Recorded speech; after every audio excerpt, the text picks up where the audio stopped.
duduk bukan bawah kebun tapi bawah tanah. Wa ilaihin nusyur, artinya ahli. Jadi doa tu pendek je. Kita baca tu 10 second tak sampai kot. 10 saat agaknya. Tapi dalam 10 saat itu lengkap dengan pujian pada Allah dan disertakan juga dengan 2 peringatan. Mudah-mudahan setiap kali kita baca, kita memahami dan menghayati apa yang kita ucapkan insya-Allah. Di dalam Al-Quranul Karim, kitab yang terbaik, yang terlengkap, yang paling mulia yang pernah Allah turunkan.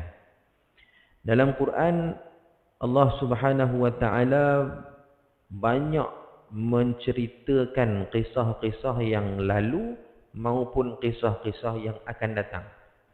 Dia Quran ni dia ada macam-macam apa bentuk ataupun jenis ayat.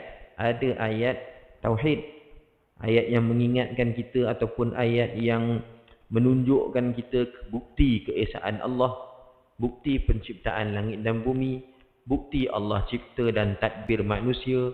Macam-macam bukti ada dalam Quran. Dan dalam Quran juga ada ayat hukum hakam, ada ayat tentang pengharaman sekian-sekian, perintah mewajibkan sekian-sekian. Banyak ayat hukum. Dan dalam Al-Quran juga ada ayat bidalan, analogi, perbandingan. Allah buat contoh kehidupan ni macam apa. Allah buat contoh lagi harta benda tu macam apa. Bandingan. Allah buat lagi bandingan lalat itu. Boleh dibuat bandingan dengan kelemahan manusia. Ini sekecil-kecil apa kita panggil faedah. Kalau kita renung, kalau kita fikir, apa pun yang Allah cipta atas dunia, atas bumi ini, semuanya ada manfaat. Tak ada satu benda pun, tak ada satu makhluk pun yang Allah ciptakan sia-sia. Sebab tu kita katakan, kita baca, ucapkan Rabbana ma khalaqta hadza batila. Wahai Tuhan kami, tak ada satu pun daripada apa yang telah Engkau ciptakan itu batil. Maknanya sia-sia. Tak ada benda yang Allah cipta tak ada guna. Babi pun yang bagi kita lah, bagi orang Islam, sekupang pun tak guna. Dah tak boleh makan. Sentuh pun tak boleh. Kulit dia pun tak ada guna. Bulu dia pun tak boleh guna. Sekupang pun tak ada guna bagi kita. Tapi ada faedah tak? Tentu. Pasti ada kegunaan dan ada faedahnya. Satu orang doktor yang background dia asalnya dia seorang pelajar agama lah. Kemudian minat dia cenderung kerana keluarga dia ramai yang ke arah medical. So dia pun akhirnya dengan minat daripada asal dia jadi doktor. Tapi basic agama tu kuat lah. Dia cerita, dia kata dulu dia pun tak fikir juga. Dia kata, bagi dia pun babi ni tak ada guna langsung lah. Kan? Kulit tak boleh guna, daging tak boleh guna. Tersentuh dia pun jadi payah pula kita nak kena basuh lah, itu hal. Susah lah. Dia kata babi ni sekupang pun tak guna. Kan? Tapi bila dia belajar anatomi tubuh manusia ni, kan, kenapa macam-macam jenis insulin, kan, banyak jenis insulin yang di dalamnya akan ada unsur-unsur khinzir. Kenapa? Tak boleh ke letak kambing ke, zirafah ke? Kalau insulin je mesti ada unsur khinzir.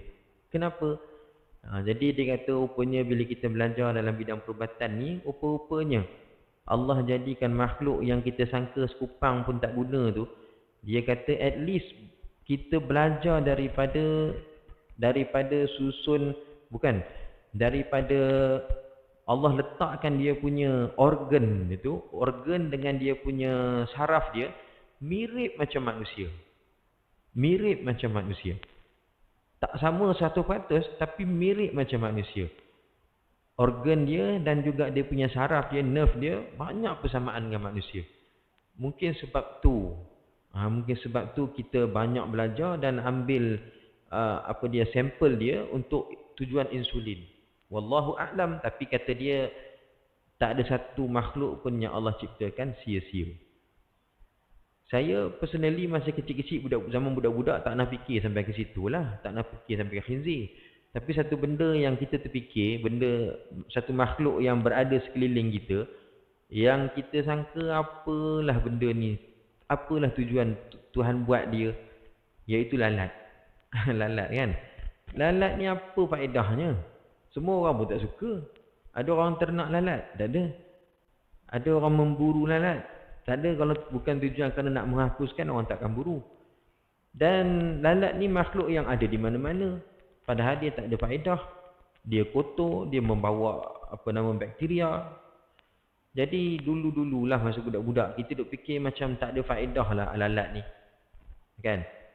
Tapi bila kita belajar, bila kita baca Quran, kita baca tafsir dalam suratul Al-Hajj di hujung ayat 70, 73 ke 76. 73 kalau tak silap. Ya ayuhan nas duriba mathalum fastami'u lah. Wahai manusia, Allah kata nak bagi satu misal, nak bagi satu tamsilan ni, dengar elok-elok. Sesungguhnya semua manusia kalau berimpun, cerdik pandai, cendekiawan manusia ni, profesor, 1000 orang profesor sekalipun, tak akan mampu, tak akan boleh menciptakan walau sekecil lalat yang Allah ciptakan. Buat cukup. Dan 1000 orang saintis berhimpun untuk cipta seekor lalat, tak akan boleh. Tak usah kata cipta lalat. Lalat tu dia ada banyak dia punya dia punya part dia, bahagian dia. Mata lalat tu pun orang tak boleh fikir. Macam mana mata lalat? Mata tu susah sangat. Kepak lalat, sayap lalat cuba buat, tak boleh ke? Jadi makhluk yang kecil itu rupanya Allah nak pasal tu Allah jadikan lalat tu di mana-mana supaya semua orang kenal lalat. Semua orang kenal lalat. Kalau sebut ulat gonggok, mungkin ada orang tak tahu gonggok. Walaupun gonggok pun ada mata-mata. Tapi lalat lebih umum lagi. Tak ada orang yang tak kenal lalat. Tak ada budak yang tak tahu lalat tu apa. Jadi mudah nak bagi contoh. Cuba manusia yang cerdik-cerdik ni cuba berimpun, sepakat, buat mesyuarat, buat kajian, buat satu tim untuk cipta seekor lalat. Tak boleh. Allah kata takkan boleh. La yakhluqu dzubaban walau ijtama'u lah. Pasti kata Allah, mereka tidak akan mampu untuk mencipta zubaban, walau seekor pun lalat. Oh, rupanya lalat tu Allah jadikan dia sebagai satu contoh betapa Allah Ta'ala itu Tuhan yang maha mencipta. Sekecil lalat ciptaan Allah pun tak ada orang yang cerdik boleh buat. Belum Allah cabar kita buat matahari. Oh, matahari jam, tak boleh lah. Tak boleh fikir besar, betul panas, betul jauh. Macam mana nak kontrol? Macam mana nak manage matahari itu supaya keluar tepat pada masanya? Syuruk hari ni pukul berapa? On time dia keluar. Ghurub waktu maghrib, on time dia masuk. Macam mana nak dengan panasnya, nak pakai apa? Nak kaih dia masuk keluar dengan apa? Panas. Jauh pula tu. Nak kontrol dengan apa? Jauh, tak boleh. Lepas tu tak susut lah tu, mana ada satu benda, mana ada satu objek yang terbakar tapi jisimnya tak berkurangan. Semua benda kalau terbakar dia akan kurang kan, dia akan kecil, mengecut. Tapi matahari jutaan tahun terbakar, sikit pun tak mengecut. Gitulah saiz dia. So matahari tu apa? Kalau Allah suruh kita buat matahari, susah sangat. Kalau Allah suruh cipta gajah pun susah kot. Lalatlah kecil pun tak boleh. Maknanya dalam Quran itu banyak ayat-ayat yang boleh kita renung supaya nampak kekerdilan kita dan nampak kebesaran Allah. Tetapi Al-Quranul Karim itu bukan sekadar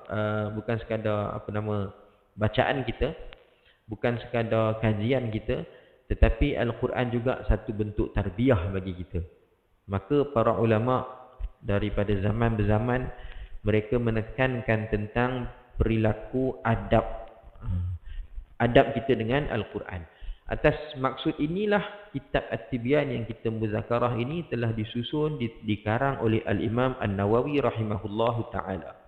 Untuk mengajarkan kita tentang adab. Bagaimana seharusnya kita berinteraksi dengan Al-Quran dan juga ahli Quran. Quran tu mulia, maka ahli dia mulialah. Kan? Sebagaimana ibadah itu mulia, solat mulia tak? Ya, solat tu mulia. Maka orang yang mengerjakan solat mulia. Mana boleh lintas depan orang solat? Mulia kan? Dijaga. Demikian Quran itu mulia, maka ahli Quran itu mulia. Yang membaca Quran mulia, yang belajar Quran mulia, yang mengkaji Quran mulia, yang mengajar Quran mulia. Siapa yang melibatkan dirinya dengan Quran, maka dia akan terpalit dengan kemuliaan yang ada pada Al-Quran itu. Kita sampai pada bab membicarakan tentang adab bagi seorang guru. Adab seorang guru yang mengajar Al-Quran. Dalam bab ini Imam An-Nawawi rahimahullahu ta'ala dia menghimpunkan adab serta panduan. Tajuk besar dia panduan mengajar dan belajar Al-Quran. So mengajar itu merujuk pada guru, manakala belajar merujuk kepada murid. Jadi dalam bab ini adab kedua-dua pihak yang berkenaan disebutkan. Adab guru dan juga adab murid. Bismillahirrahmanirrahim. Menasihati muridnya. Qala al-muallif rahimahullahu ta'ala wa nafa'ana Allahu bihi wa bi'ulumihi fid darain. Kata Imam Nawawi, seorang guru mestilah memberikan nasihat kepada mereka, yakni kepada murid-muridnya. Kerana Rasulullah SAW telah bersabda, ad-dinu an-nasihah lillahi wa li kitabihi wa li rasulihi wa li a'immatil muslimina wa ammatihim. Artinya agama itu nasihat bagi Allah Azza wa Jalla, bagi kitabnya, bagi rasulnya dan para pemimpin muslimin dan orang awam di antara mereka. Ini hadis yang masyhur yang kita selalu dengar dalam kitab Arba'in pun ada, dalam kitab Hadis 40 pun ada. Agama ini adalah nasihat, yakni nasihat yang datangnya daripada Allah, datangnya daripada kitab Allah, datangnya daripada utusan-utusan Allah, dan datang juga nasihat daripada seluruh orang Islam. Maknanya sama-sama kita pun saling nasihat menasihati, ingat mengingati. Inilah agama. So, orang yang ada agama ialah orang yang sudi menasihati dan orang yang bersedia untuk dinasihati. Itu agama. Kalau kita tak nak, kita nak nasihat orang tapi orang nasihat kita tak boleh terima. Itu bukan ciri agama tu. Agama ni maknanya kita sudi menasihati dan kita sedia untuk dinasihati. Ini agama. Agama ni untuk a'immatil muslimin, artinya pemimpin-pemimpin di kalangan orang Islam. Maknanya pemimpin Islam, dia kena beri nasihat pada rakyat. Dan dia juga mesti bersedia untuk terima nasihat daripada rakyat. Pemimpin. Kemudian Nabi kata lagi, wa'ammatihim. Ammah ni maknanya umum lah. Bukan saja pemimpin, bukan saja a'immah, tetapi juga rakyat jelata. Rakyat marhai ni pun, sama-sama kita pun kena nasihat menasihati. Inilah agama. Termasuk juga, kata Imam Nawawi, termasuk juga nasihat bagi Allah Azza wa Jalla dan kitabnya ialah memuliakan pembaca Al-Quran dan muridnya. Di antara nasihat Allah dan nasihat daripada Rasulullah itu ialah muliakan Quran dan muliakan juga orang-orang yang membacanya. Orang yang belajar, orang yang baca, kita kena muliakan.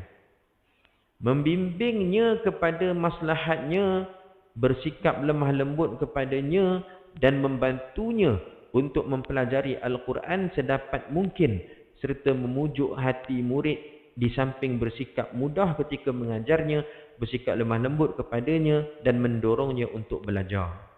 Banyak benda tanggungjawab bagi seorang guru Quran lah, terutamanya banyak perkara yang perlu diperhatikan di sini. Nasihat Imam Nawawi ni. Seorang guru Al-Quran, dia nombor satu sekali dia kena bimbing. Dia kena bimbing. Dia bukan sekadar menyampaikan ataupun mengajar semata, tapi dia bimbing. Kan? Bimbing ini maknanya macam orang tanya kita lah.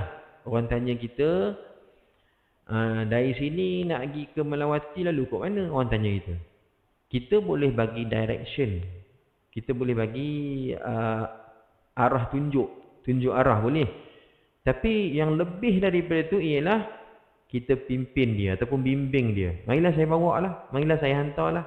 Itu lebih tu. Itu lebih baik daripada kita sekadar beritahu je, kod ni lalu kod ni, kona kanan, kona kiri terus. Itu pun baik. Tapi yang lebih baik lagi tentulah kita memimpin, membimbing. Seorang guru, tanggungjawabnya bukan sekadar mengajar, menunjuk, tetapi guru juga harus membimbing. Bila guru ada sifat pembimbing, bila guru tu dia membimbing anak-anak murid, maka mudah-mudahan tak ada anak murid yang tertinggal.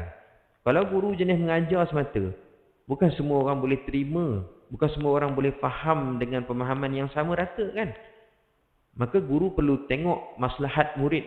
Dia kena tengok, oh ni lemah, dia kena bimbing lebih. Sebab tu di sekolah-sekolah pun kadang-kadang ada setengah guru ambil inisiatif untuk buat, katalah dia buat kelas tambahan contohnya. Seorang guru dia mengajar subjek matematik. Dia tengok anak-anak murid di mana yang markah bila buat ujian bulanan ni rendah, dia contact parents dan bagi tahu, kata anak puan ni saya cadangkan untuk ambil kelas tambahan dan sebagainya. Ini guru yang membimbing.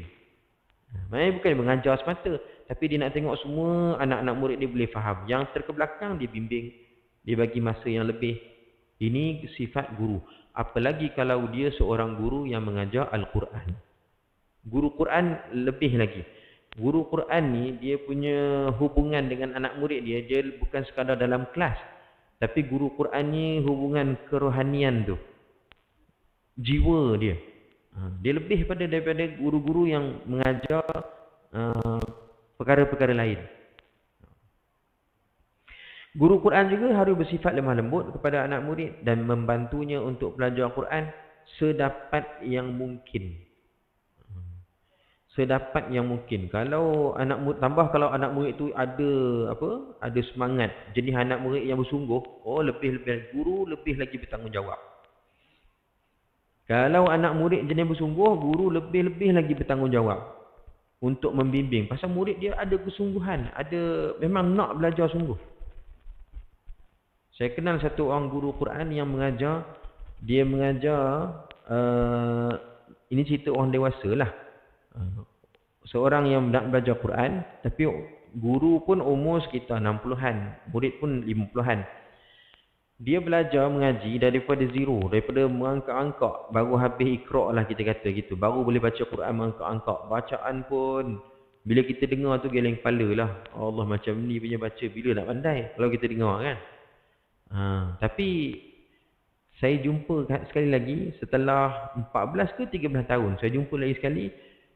Murid yang sama, guru yang sama. Masih mengadap. Murid tu masih bertalaki. Berbelah tahun. Tapi kali kedua saya jumpa, bukan kali kedua lah, kali keberapa saya tak ingat. Tapi setelah 14 tahun saya jumpa tu, saya dengar bacaan murid tu, macam saya tak percaya. Ini dia ke dulu? Tapi tak salah dah, memang dia lah. Tapi bacaannya improve, macam dia tak pernah ganggap. Macam dia seorang yang mahir, macam dia guru lah pula cara dia baca. Bila tanya pada guru, tanya, ini yang dulu? Iyalah, dia kata, inilah dia. Masya Allah.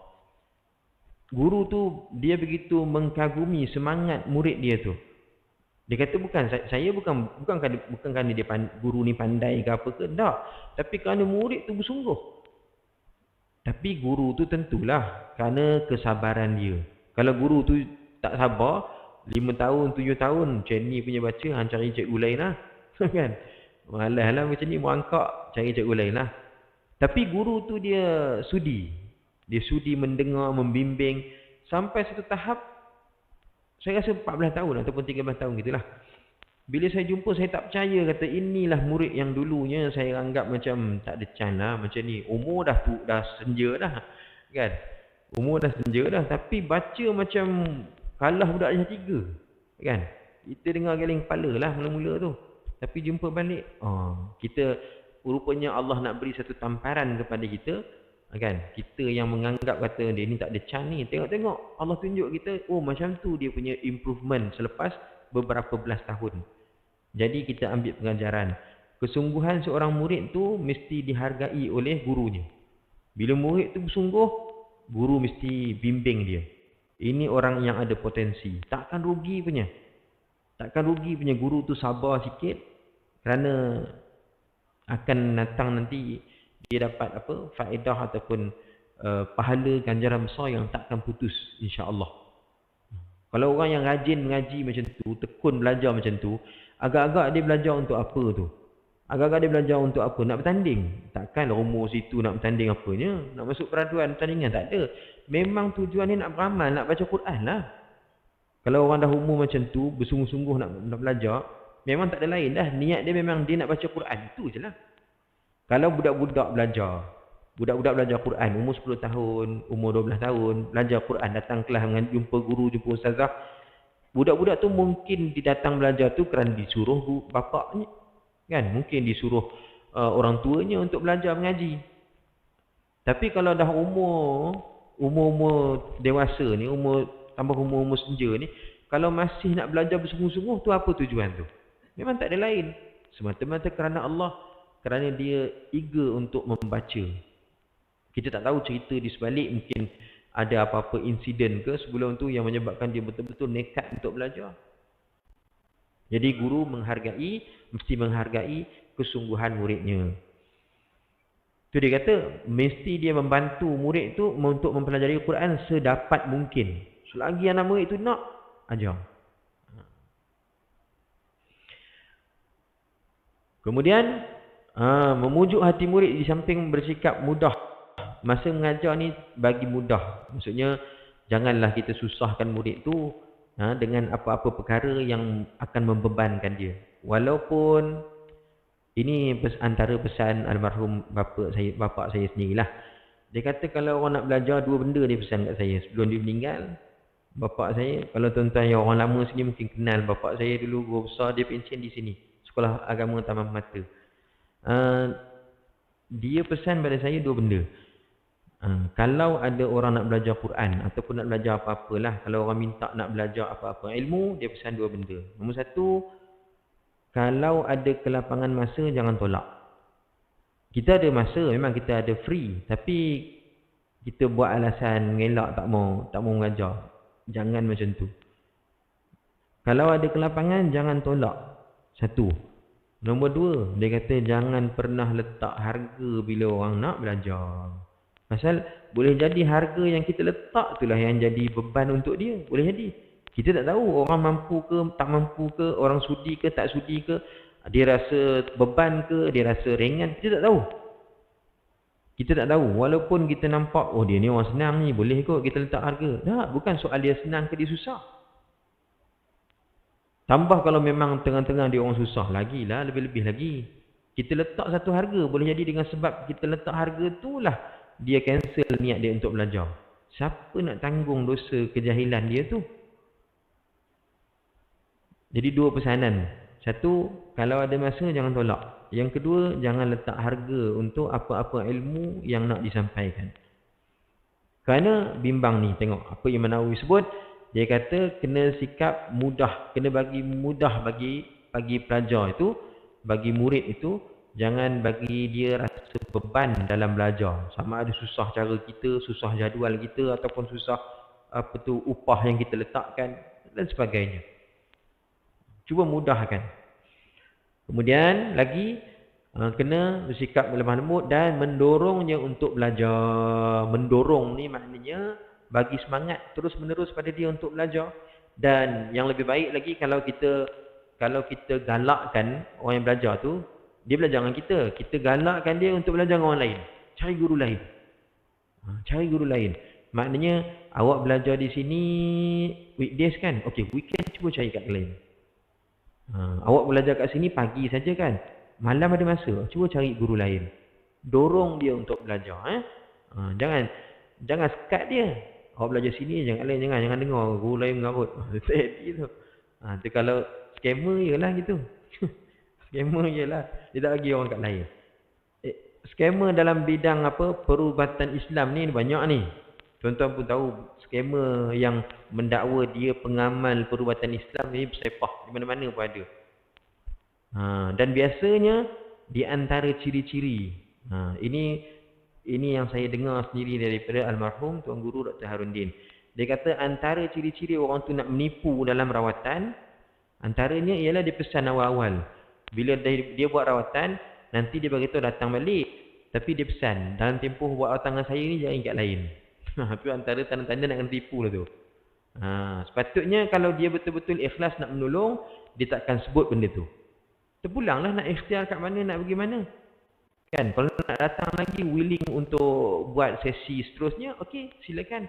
Tapi dia tak perlu sekat kalau orang tu nak ikhtiar kat lain. Begitulah juga seorang guru. Kalau dia mengajar, kalau dia ikhlas mengajar, tak sepatutnya dia sekat. Awak jangan belajar kat lain lah. Belajar sini-sini je. Tak boleh gitu. Seorang guru seharusnya dia mendorong anak muridnya untuk terus belajar. Hendaklah dia, yakni guru itu, mengingatkan keutamaan hal itu untuk membangkitkan kegiatannya dan menambah kecintaannya, membuatnya zuhud terhadap kesenangan dunia dan menjauhkan diri daripada terpengaruh serta mencegah anak muridnya agar tidak terpedaya oleh dunia. Ini satu bab zuhud ataupun terpengaruh dengan kesenangan dunia. Ini guru Quran lah terutamanya. Sebab tu tuan-tuan, saya tak tahulah, mungkin sekarang ni mungkin trend menjemput imam-imam hafiz bulan Ramadan itu memang di mana-mana pun, di kampung-kampung pedalaman pun jemput juga.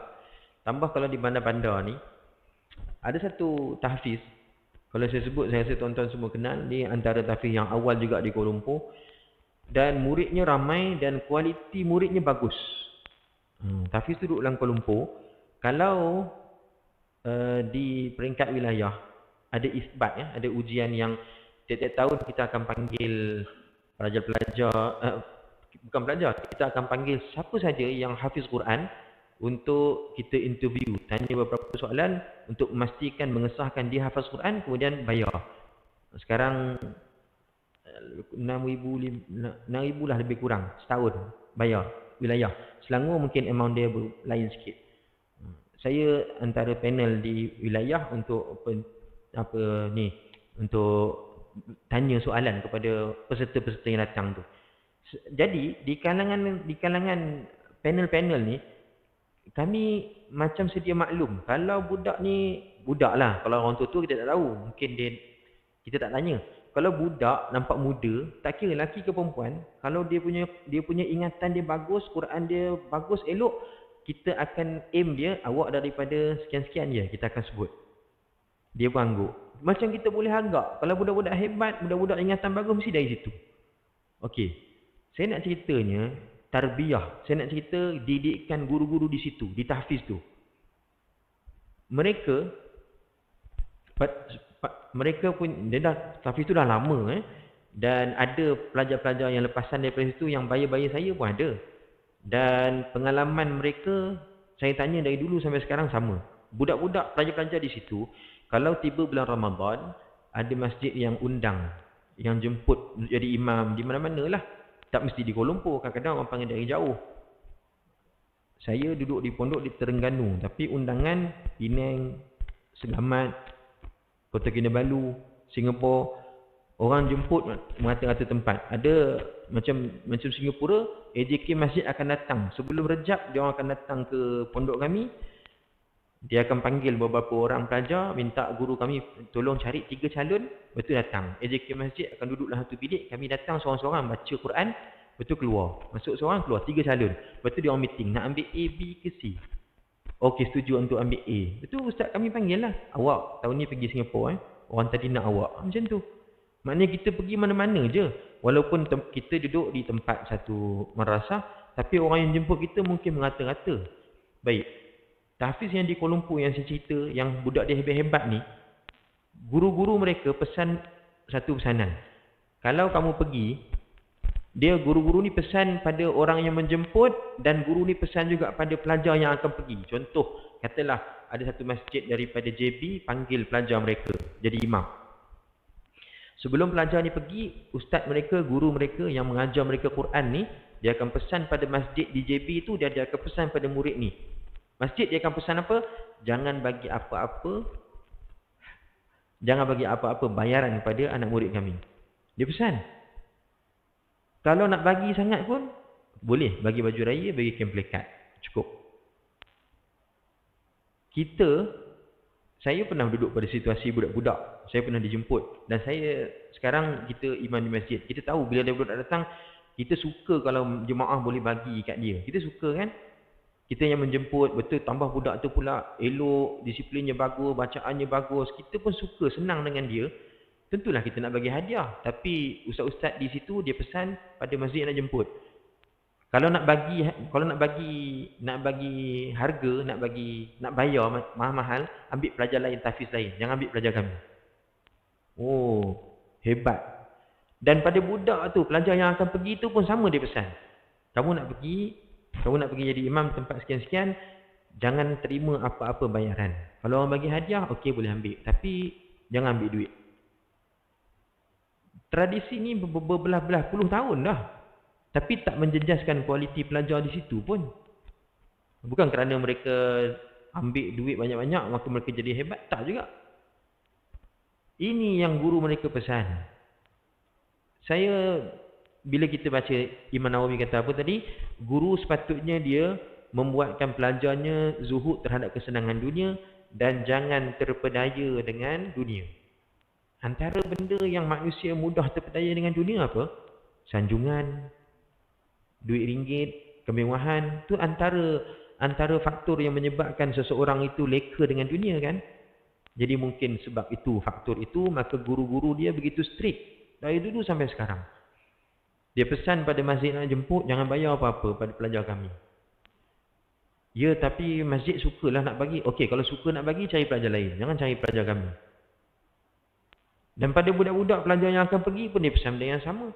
Awak nak pergi boleh, tapi niat mesti semata-mata kerana Allah. Niat awak nak belajar untuk ke depan, nak belajar untuk memimpin solat. Dan awak niat juga untuk melancarkan bacaan Quran awak. Bila orang hafal Quran ni, bila dia boleh baca Quran dalam solat, itu sebenarnya jauh lebih menguatkan ingatan dia berbanding dia baca di luar solat. Kan? Orang hafal Quran dia mesti kena ulang-ulang, takut lupa kan? Tapi dia baca di luar solat ni, walaupun dia baca 10 kali pun, tak sama kualiti dengan dia baca dalam solat walaupun sekali. Sebab tu bagus kalau tuan-tuan, katalah tuan-tuan ada imam jemputan nanti, bagus sangat kalau tuan-tuan minta imam hafiz itu dia baca ikut tertib. Dia baca ikut susunan mushaf. Tak kisahlah kalau katalah jemaah kita tak bersedia untuk berdiri lama, tak bersedia untuk baca 30 juzuk sebulan Ramadan, tak bersedia. Okey, kita letaklah 10 juzuk je. Sepertiga Quran je. Kita bagi tahu imam jemputan kita, minta baca ikut susunannya. Tahun ni kita juzuk 11 sampai 20. Sebab tahun lepas dah buat 1 sampai 10. So tahun ni kita baca 11 sampai 20 contoh. Jadi pelajar tu ataupun imam jemputan yang datang tu, dia akan baca ikut tertib mushaf. Daripada awal juzuk yang ke-11 hingga akhir juzuk yang ke-20. Tahun depan macam tu juga. Siapa pun yang datang kita minta bacakan daripada awal juzuk 21 hingga akhir juzuk 30. Maknanya masjid kita ni dapat barakah khatam Quran dalam solat. Walaupun tidak dalam setahun, tapi dapat juga dalam 2 ataupun 3 tahun mungkin. Dan di pihak masjid kita dapat barakah khatam Quran dalam solat. Di pihak imam yang kita jemput tu pula, dia dapat faedah yang besar bila dia baca ikut susunan mushaf, baca elok-elok. Berbanding dengan kita hanya jemput dia, tapi tak kisahlah mana-mana lah, asal bukan qul huwallah sudah. Pasal qul huwallah dah biasa dengar, ni nak bagi orang dengar yang lain-lain sikit, tak kisahlah mana-mana pun. Banyak masjid itu. Walaupun kita mungkin katalah kita panggil imam jemputan. Mungkin kita panggil imam jemputan ni tak semestinya kita panggil sebulan duduk sini. Kan boleh jadi dia tukar-tukar. Saya dengan Masjid Hidayah Melawati dah masuk tahun ke-7 ke ke-8 dah. Tiap-tiap tahun, walaupun saya tak pergi, saya bukan pergi 10 hari ke tak. Saya pergi setahun dalam 2 hari dia orang minta. Kadang-kadang tengah, kadang belakang. Tapi hari yang saya pergi dia orang bagi tahu juzuk berapa. Maknanya mereka susun. Tak kisahlah imam banyak pun, tapi bila sampai malam sekian, juzuk sekian. Maknanya teratur susun tu. Maknanya bukanlah imam tu datang, tak kisahlah bacalah apa-apa. Asalkan bukan kulhu sudah. Bukan gitu. Kita nak ambil faedah barakah khatam Quran satu, dan faedah juga pada yang memimpin itu. Dia dapat faedah bila dibaca secara tersusun dengan tertib. Jadi win-win situation. Kan? Faedah daripada Al-Quran itu. Ramadan bulan Quran, jadi Ramadan lah peluang untuk kita dengar Quran lebih sikit. Ramadan lah peluang untuk kita berdiri sambil mendengar bacaan Quran lebih daripada bulan selain Ramadan. Kalau bukan Ramadan, bila lagi yang kita sudi sanggup berdiri panjang sikit? Tak ada. Ramadan je yang kita kuat. Jadi gunakan Ramadan tu untuk ambil peluang untuk kita mendengar sebahagian besar daripada ayat-ayat suci Al-Quranul Karim. Tak mesti 30 juzuk sebulan. Kalau masjid yang dah biasa 30 juzuk, tak jadi masalah. Surau pun, surau AU Setiawangsa tu, surau panjang, rumah panjang tu kan. Itu daripada saya zaman budak tahun 90 aku tak silap, dia orang dah buat khatam 30 juzuk sampai hari ni. Tiap-tiap tahun 30 juzuk, 30 juzuk, 30 juzuk. Tapi jemaah tak kurang juga. So kalau kita kata buat panjang-panjang takut orang tak mari, tak juga ya. Kesedaran untuk kesedaran agama di kalangan masyarakat kita di Malaysia ni sebenarnya semakin baik. Sedar ataupun tak sedar sebenarnya semakin baik. Dulu manalah ada orang nak buat geng subuh macam Jumaat, tak ada kan? Sekarang kempen untuk datang subuh ni begitu giat. Maknanya kesedaran agama dalam kalangan masyarakat kita orang Islam di Malaysia ni semakin baik. Orang hafal Quran dulu dengan sekarang macam cendawan tumbuh lepas hujan. Mana-mana pun ada tahfiz. Jadi kita ambil kesempatan kedatangan bulan Ramadan nanti untuk kita gunakan bagi memperdengarkan ayat suci Al-Quranul Karim. Bagi orang yang dah biasa tiap-tiap tahun 30 juzuk, bahkan ada orang yang nak lebih daripada 30 pula. Nak lebih daripada 30. Dua orang hamba Allah yang saya kenal, dua-dua umur dekat 70 dah. Dua-dua dah bersara dah. Datuk Rozali dengan Haji Makno. Dua orang ni mereka dah berbelas tahun dah, bukan lebih 10 lah. Dah berbelas tahun dah mereka hanya akan solat tarawih di tempat yang membaca Quran 5 juzuk satu malam. Bagi mereka berdua lah, dua orang sahabat, dia orang dua ni rapat. Dua-dua pun dah umur, dah uzur dah pun. Haji Makno lagi lah slow jalan. Saya pernah gurau tanya dengan dia, Haji kata yang satu juzuk pun okey kot. Cakap masjid baca satu juzuk ada. Kita nak recommend satu juzuk pun okey kot. Kenapa nak yang 5 juzuk juga? Dia tak jawab apa-apa, dia senyum je. Bila lagi ustaz, dia kata. Bagi dia satu juzuk tak puas. Dia mesti mau 5 juzuk satu malam. 5 juzuk satu malam bermakna sebulan berapa kali khatam tu? 6 kali. 5 kali. Kalau 5 juzuk maknanya 6 hari sekali khatam kan? 5 kali lah. Maknanya 5 kali khatam lah dapat. Dalam sebulan Ramadan tu dia berdiri dalam solat tarawih tu 5 kali dia dengar Quran tu khatam. Dan tak nampak luntur semangat itu. Dah belah-belah tahun dah. Macam tu lah dia. Berdua tu lah. Dua orang tu memang ke mana-mana pun bersama-sama.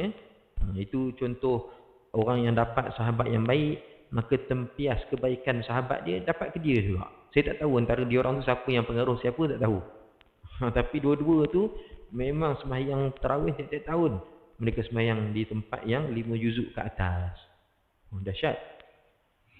Kita bagi alasan tak mau sembahyang 1 juzuk pasal apa? Penat berdiri. Malulah orang yang lebih uzur pada kita. Berdiri 5 juzuk satu malam. Kan? Seorang guru hendaklah mengingatkannya akan keutamaan menyibukkan diri dengan mengkaji Al-Quran dan ilmu-ilmu syar'iyah yang lain. Itu adalah jalan orang yang teguh dan arif serta hamba-hamba Allah yang soleh. Ia adalah darjat para nabi. Mudah-mudahan salawat dan salam Allah Azza wa Jalla tetap ke atas mereka.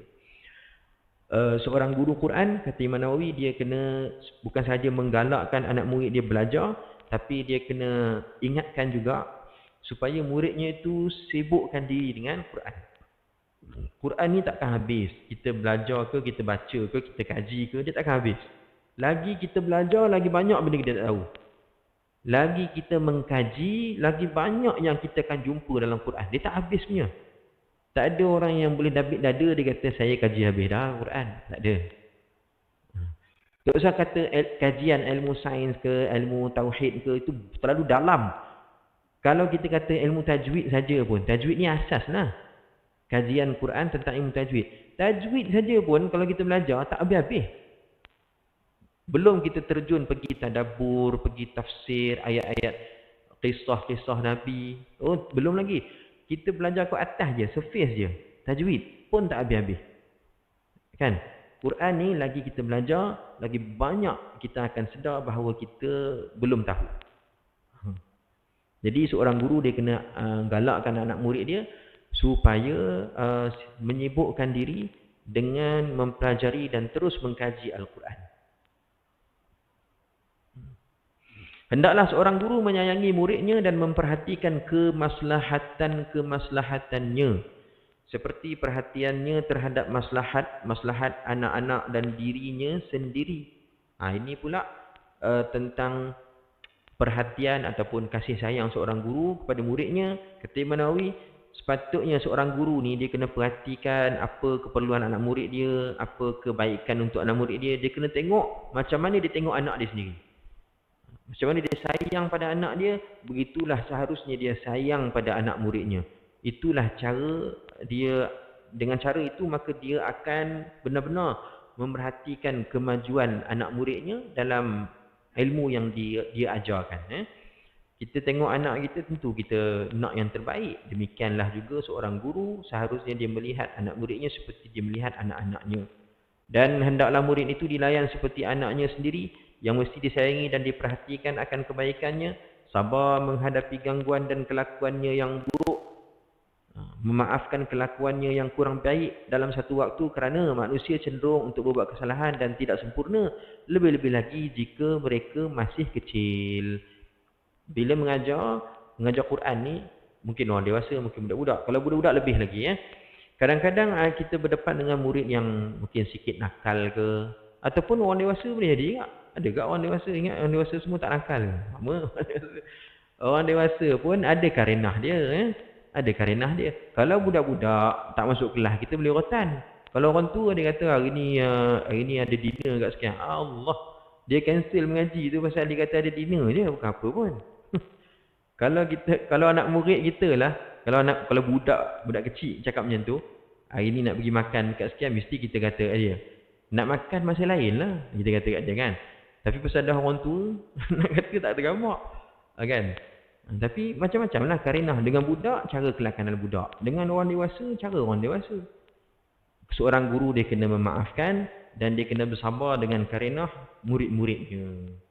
Kalau di sekolah-sekolah ataupun di sekolah di mahat-mahat tahfiz, mesti ada budak-budak nakal. Tak mungkin satu sekolah semua budak macam malaikat semua, tak mungkin.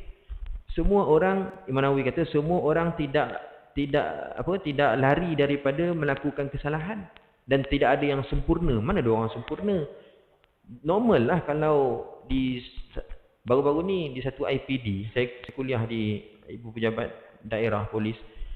Lepas kuliah ada seorang pegawai, dia minta masa sekejap, dia kata nak cerita pasal anak dia dekat tahfiz. Dia kata nombor satu sekali dia nak cerita bahawa anak dia selalu kena rotan. Padahal kalau dia nak ambil tindakan, dia boleh je guna. Dia polis kot, kan? Tapi dia nak dengar dulu apa kita kata. Sebab dia tahu saya pun jaga budak-budak tahfiz. Jadi dia nak dengar pandangan kita. Dia bagi tahu, dia kata anak dia hantar dia tahfiz sekian-sekian. Nombor satu sekali problem, dia kata tahfiz anak dia tu menumpang di satu masjid. Menumpang sembahyang situ, kelas di situ. Cuma asrama je lah asing. Makan, tidur kat tempat lain. Main tempat lain. Cuma bila mengaji dengan solat, tumpang di masjid. Sebenarnya benda ni bukan pelik. Banyak sekolah tahfiz buat gitu kan, tumpang. Masjid An-Nasar, Masjid Ar-Ridwan, kan masing-masing ada tahfiz gitu. Jadi situasi tu biasa. Jadi dia kata sekarang ni orang masjid macam tak apa senang dengan budak-budak tahfiz. Okey, saya faham. Memang benda ni normal di mana-mana tempat pun. Pasal ada budak nakal. Segelintir budak kadang-kadang lepas kelas dia tak tutup lampu, dia tinggal apa semua. Tentu lama-lama AJK tak senang. Kan, kalau tak ditangani dengan baik, boleh jadi antara guru tahfiz dengan jawatan kuasa masjid mungkin pemasang muka lah, kalau tak ditangani dengan baik kan. Benda ni normal, benda ni bukan benda baru. Jadi dia cerita benda tu lah. Apa yang berlaku dekat tahfiz anak dia tu, dia kata macam tu. Orang-orang masjid tu dah tak apa senang dengan budak tahfiz. Macam tak apa nak layan dah macam awal-awal dulu. Pasal, yelah, segelintir budak-budak yang nakal. Kadang-kadang buat kotor, kadang buat sepah, kadang buat bising, kadang membazir dan sebagainya. Karenah. Seorang guru dia kena sabar dengan karenah murid. Tapi guru kena main peranan lah. Kalau berlaku macam ni, guru lah kena handle. Dia kena pesan lebih lagi lah pada anak murid dia. Bagi tahulah adab yang sepatutnya kita menumpang di masjid, di surau, tempat orang. Bagi tahu guru kena main peranan lah sepatutnya. Tapi pegawai ni tadi, dia cerita dengan saya, dia kata anak dia selalu kena rotan. Kena rotan. Pasal zaman ni 2024 ni, kalau rotan tu kan satu benda yang serius. Jadi dia kata anak dia kena rotan. Saya tanya, anak ada sini? Ada, cuti. Okey, panggil dia turun. Dia duduk quarters dalam IPD tu. So anak dia turun, duduk sama. Kami bertiga duduk dalam masjid. Saya tanya anak dia, nama apa ustaz awak? Dia sebut nama ustaz tu. Dia kata, saya tanya dia, ustaz tu dia rotan awak dalam kelas saja ke ataupun dekat asrama pun dia rotan? Budak ni kata dalam kelas je, kat asrama ustaz pernah rotan? Tak pernah, dia kata. Okey.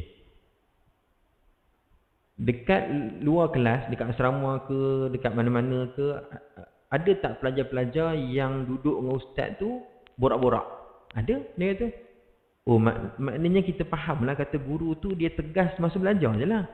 Kalau dia jenis cengih, jenis bekeng, tak ketahuan, jenis kepala angin, budak-budak tak kamu ni dekat dengan dia. Jadi kita tanya ehwal dalam kelas, kita tanya ehwal di luar kelas, kita dapat faham situasi bahawa guru yang rotan anak dia tu, guru tu tegas dalam pelajaran.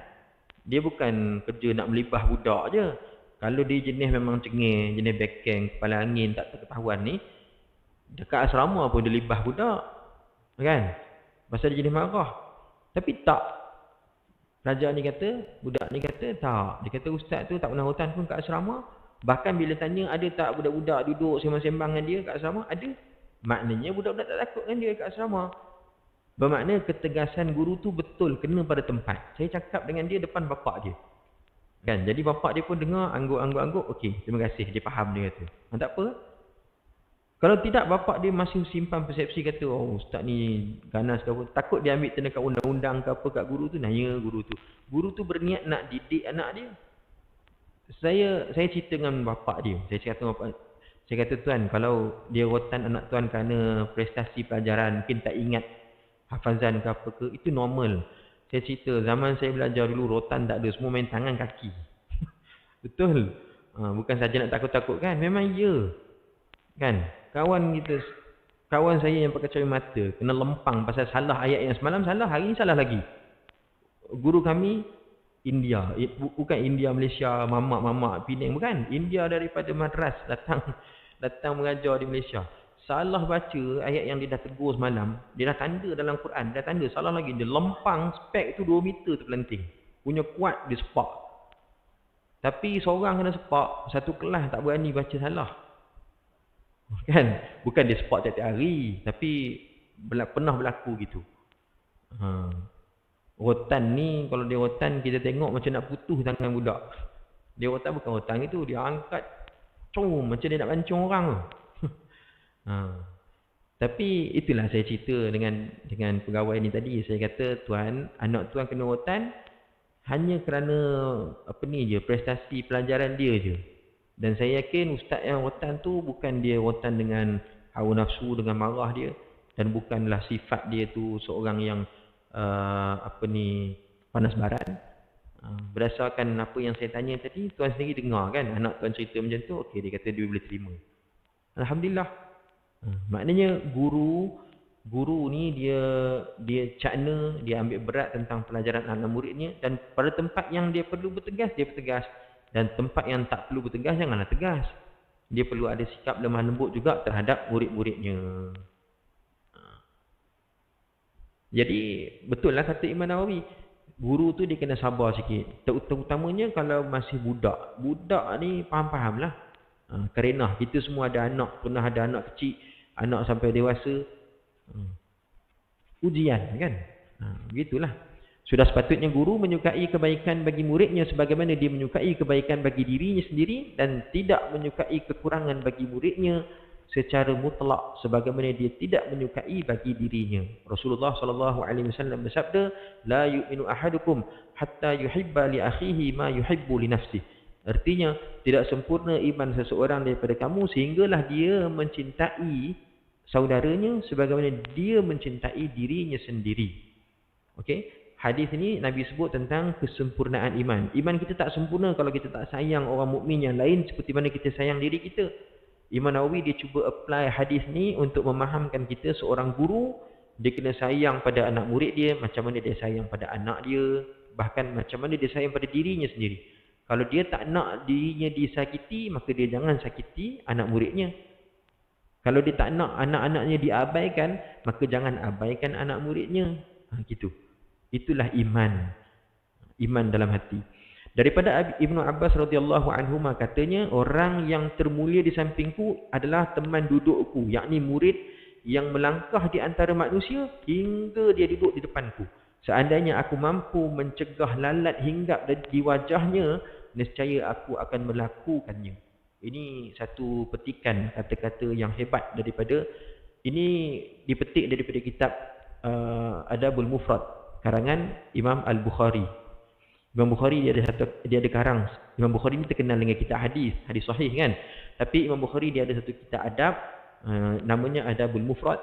Dalam kitab Adabul Mufrad tu Imam Nawawi dia ada petik kata-kata Ibnu Abbas. Ibnu Abbas ni siapa? Sepupu Nabi, sahabat Nabi, pakar tafsir. Daripada kecil dia bergelumang dengan Quran. Dia pakar tafsir.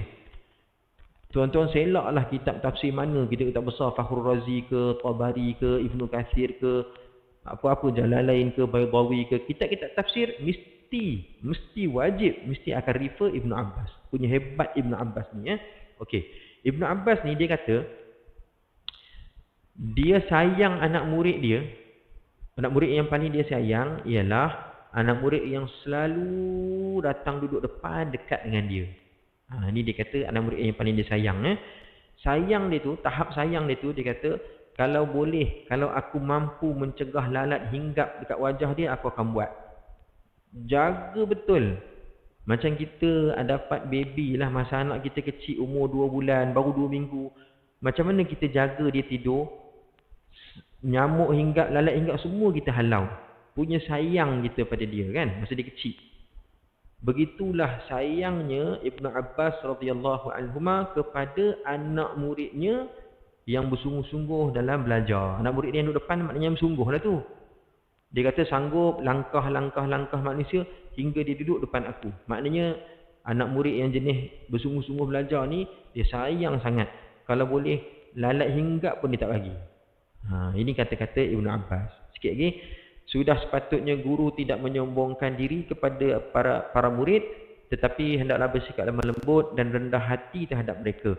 Telah banyak keterangan berkenaan dengan tawaduk terhadap kebanyakan manusia, maka bagaimana pula terhadap mereka ini, yakni murid-murid yang seperti anak-anaknya di samping kesibukan mereka dengan Al-Quran dan hak pergaulannya pada mereka yang selalu datang kepadanya. Nabi SAW bersabda, Linu liman tu'allimun wa liman tu'allamuna minhu.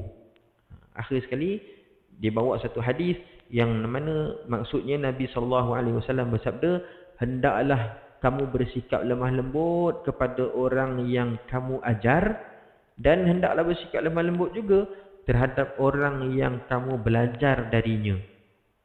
Maksudnya gurulah. Okey, kita ni kena bersikap lemah lembut, kena bersikap lemah lembut dengan orang yang kita ajar, yakni murid, dan dengan orang yang kita belajar daripadanya, yakni guru kita.